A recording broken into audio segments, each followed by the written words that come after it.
바로 내일이죠.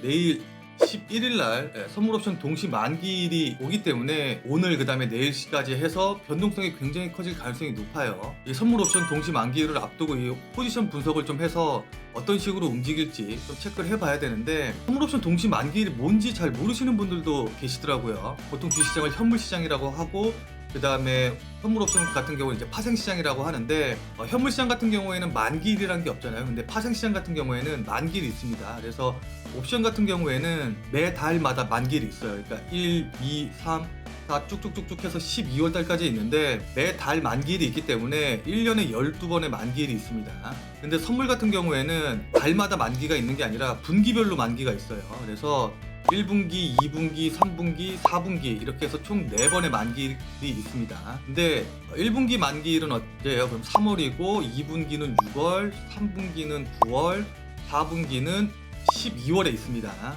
이해되시죠? 그렇기 때문에 보시면은 아시겠지만은 선물이랑 옵션이랑 같이 만기일이 있는 게 언제예요? 3월, 6월, 9월, 12월 이렇게 총 4번이 있겠죠. 선물 옵션 만기, 여기다가 플러스로 우리 개인 투자자분들 중에서 잘 모르시는 분들도 계시기는 한데, 우리가 갖고 있는 주식도 선물이 있습니다. 요거 같은 경우 이제 지수를 따라서 움직이는 선물 옵션 만기일이 있고, 주식에 따라 움직이는 선물 그다음에 옵션들이 있는데, 이것도 마찬가지로 똑같은 식으로 움직여요. 그러다 보니까 지수에 따른 선물 옵션, 그다음에 주식에 따른 선물 옵션 이렇게 총 4개가 동시에 만기가 되는 걸 우리가 소위 말해서 내마녀의 날이라고 합니다. 그래서 이게 1년에 4번이 있어요. 그러니까 선물 옵션 동시 만기일이라고 이렇게 좀 이야기하면은 내마녀의 날이다라고 생각을 하시면 됩니다.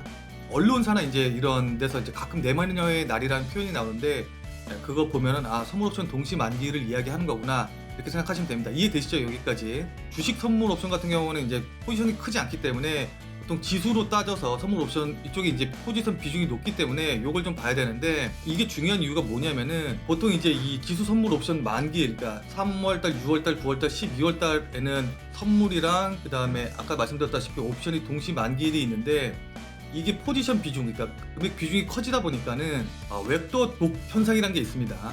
이 웹도독 현상이 뭐냐면은 이게 이제 꼬리가 몸통을 흔든다는 뜻인데, 보통 지수 선물이니까 당연히 이게 코스피 지수가 만약에 움직이면은 그 지수에 따라서 선물이나 옵션이 움직이는 게 당연한데, 선물 옵션 만기일 같은 경우에는 꼬리, 그러니까 지수 선물이랑 옵션의 포지션이 몸통, 그러니까는 주식시장을 흔드는 경우들이 있습니다.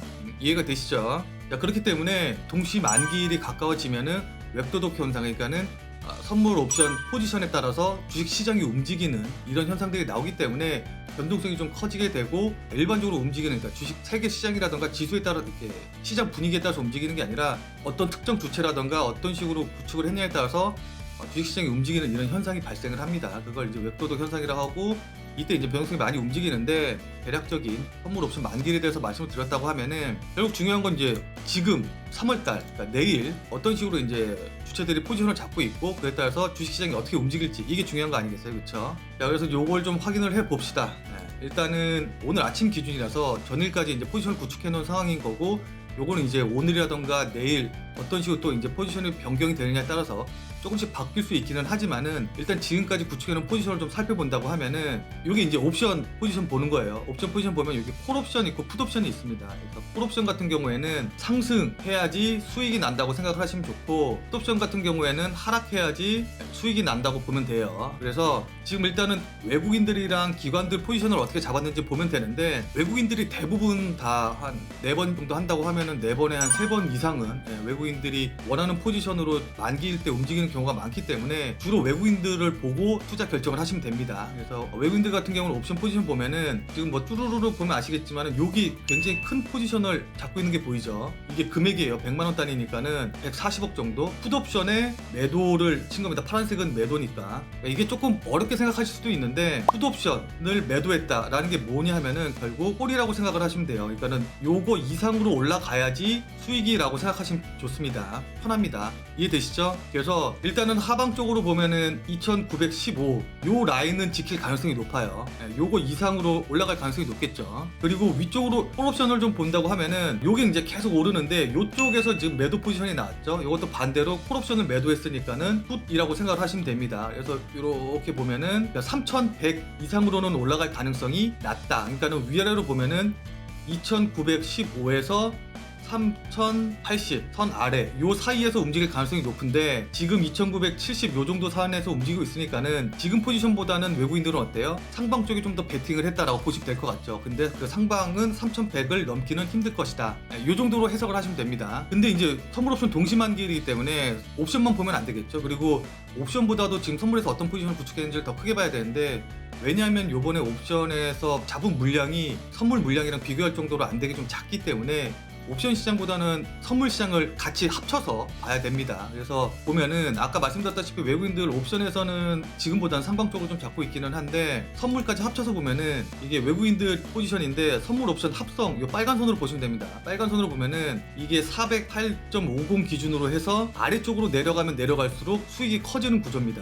지금 여기 보면은 옵션 파란색으로 표시가 되어 있는데 거의 보이지도 않게 붙어 있죠. 그러니까 이게 금액 비중 자체가 낮기 때문에 옵션은 상방적으로 포지션을 잡긴 했지만은 합쳐놓으면은 결국은 하방 쪽에 포지션을 많이 잡고 있다라고 보시면 됩니다. 반면에 기관들은 어때요? 선물 옵션 합쳤을 때 상방 쪽으로 올라갈수록 수익이 많이 나는 구조죠. 개인들은 슬픈 얘기지만은 어디로 가든지 간에 다 손실입니다. 지금 자리에서 오르던 떨어지든 상관없이 전부 다 손실이 나는 구조이기 때문에 일단 개인들은 제외하고 외국인들이랑 기관들 입장에서 보면은 408선, 408.50, 409.50, 그러니까 코스피 200 기준으로 했을 때 408, 그러니까 이게 지금 코스피 지수로 봤었을 때는 3000선 부근이거든요.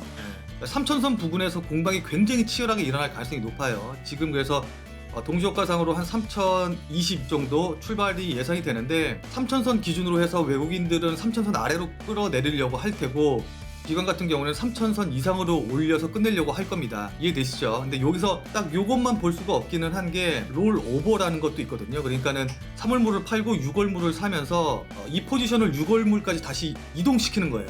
그래서 뭐 여기까지 얘기하면 너무 복잡해져서 이것까지 신경 쓸 필요는 없고, 일단은 3000선 기준으로 해서 치열하게 공방이 일어날 가능성이 높다라고 보시면 됩니다. 근데 외국인들은 옵션에서는 상방 쪽으로 좀 3100선까지는 열어두기는 했지만은 오히려 이제 3100으로 갈수록 수익이 조금 더 커지는 구조긴 하지만은 선물 옵션 합성을 해봤을 때는 하방 쪽으로 포지션을 잡고 있기 때문에 나스닥 시장이 많이 올랐다고 해서 뭐 3100, 3200 막 이렇게 급등이 나올 가능성은 조금 적다. 이 정도 보시면 될 것 같아요. 만약에 우리가 3월 11일 날이 만기일이라고 말씀드렸죠. 그래서 만약에 롤오버 물량이 많지 않다고 하면 어때요? 이거는 3월 11일 날 전부 다 끝나고 11일 날 이후부터는 또 새로운 포지션을 잡아야 되는 거예요. 6월 만기를 보고 또 새로운 포지션을 잡아서 가기 때문에 지금 어쨌든 이 외국인들의 이 선물 포지션당 상승하기가 조금 힘들기는 하지만은 만기일이 끝나고 나면은 또 다시 새로운 판이 짜지는 거기 때문에 이때 외국인들이 포지션을 어떻게 잡느냐에 따라서 다시 이제 3100, 3200까지 갈 수 있는 그런 포지션, 그런 환경이 조성이 될 수도 있는 거겠죠. 그렇기 때문에 만기일이 중요하고, 만기일 이후에 외국인들이 어떤 포지션을 잡아서 어떤 식으로 이제 새로 구축해 가느냐가 중요합니다. 어쨌든 만기일 전까지는 외국인들이 이 포지션을 변경을 하지 않는 이상에는 공격적으로 매매를 들어가기에는 조금 무리가 있지 않을까? 그러니까 조금 조심을 해야 된다 라는 걸 결론적으로 말씀을 좀 드리도록 할게요. 좀 어려워하실 수도 있기는 한데 이걸 알아야지 시장 이해하기가 조금 더 좋습니다. 선물 옵션 시장을 뭐 내가 직접 투자를 하지 않는다고 하더라도 대략적으로 외국인들은, 그러니까 소위 말해서 이제 큰 손들이 어떤 식으로 포지션을 잡느냐에 따라서 시장이 어떻게 갈지를 대략적으로 예상을 할 수 있기 때문에 조금 어려워도 확인을 하시면서 보실 필요가 있어요.